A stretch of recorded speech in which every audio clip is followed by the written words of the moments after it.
Thank you. I think that one should not read too much into a particular data, but I think it reinforces the determination with which the Fed is fighting inflation. So I think that market expectations prior to this, that rates could go in the States' official rates to 4.75 and then stay there throughout 2023. I think that they are only strengthened as a result of the data that we knew today. Now, what this means for banks like us and others is that high rates improve net interest margins, and the longer they stay, the better. Of course, one needs to be careful also about the impact that rates have on the creditworthiness of borrowers and on the economy. And that's something that needs to be taken into account in the analysis. But overall, for banks, it's a positive. You are a primarily emerging market focused bank, headquartered in London, but doing most of your business in emerging and middle income countries.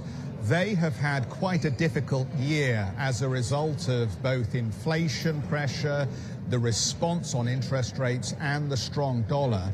Isn't this just going to reduce business activity even further? So whatever you make on the net income improvement on interest rates, you're just going to lose on fee income, aren't you? Well, it depends, because not all emerging markets are created equal, and not all of them have the same position. For example, if you look, just to take a recent benchmark, at the forecast that the IMF published earlier in the week, what you can see is that while the global economy is coming down, emerging Asia is holding up. It's improving. It's actually having the highest rates of growth in the world, and it's improving in 23 relative to 22 in the best case of the IMF. Most of our business comes from Asia. And this is something that we're noticing because there has been a rebalancing inside of Asia from Chinese growth towards growth in the southern parts of Asia, India, the ASEAN economies, and so on. And that's something which is a positive for us, the southern part.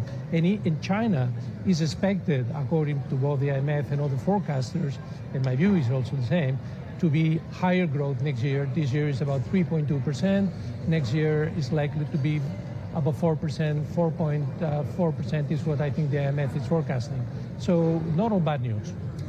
You and I have been around long enough to have seen a few cycles and a few crises generated by the Federal Reserve lifting interest rates aggressively. The Asia crisis was quite remarkable to live through. Do you worry at all that if the Fed has the bit between its teeth and continues to lift interest rates aggressively to meet these inflation targets, that we are going to see something break in emerging markets?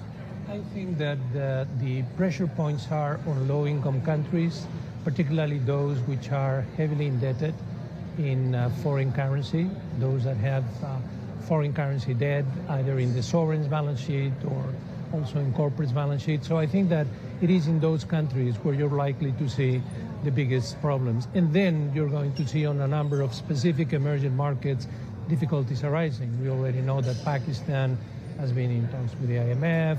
We've seen the case of Sri Lanka. There are a number of African economies which already have been in debt distress. So I think that that's the segment where you're going to see more issues.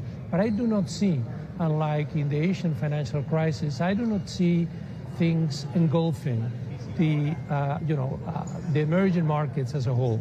I see that there would be hotspots. I think there would be fires, but I don't see a fire that would be globally systemic or even systemic for the whole of emerging markets, because the fundamentals in many of these markets are now far better than they were at the time of the emerging of the Asian crisis. So, there are issues, but I don't think that one should over-dramatize. One of the recent fires has been in the gilt market as a reaction to what we've seen the British government do.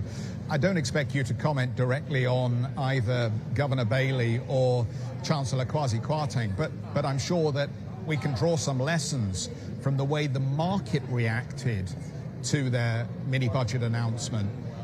What do you think the lesson should be for other countries that are now trying to figure out what their fiscal response should be to these inflationary pressures?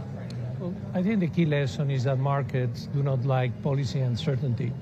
And when there is policy uncertainty which affects the medium-term prospects of the public finances, markets don't like that. So I think that the UK case shows us that markets are now far less tolerant with certain fiscal experiments or experiences than perhaps they were in the past, and also look for frictions. We had friction in the gilt market coming from the pension funds and the liability-driven strategies of a number of pension funds.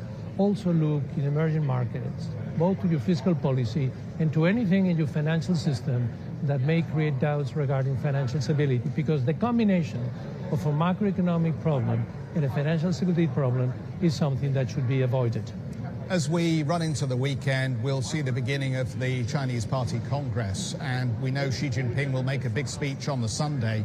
Hong Kong has been a key market for you, but in recent years it's underperformed for obvious reasons related to COVID-0, it seems to me.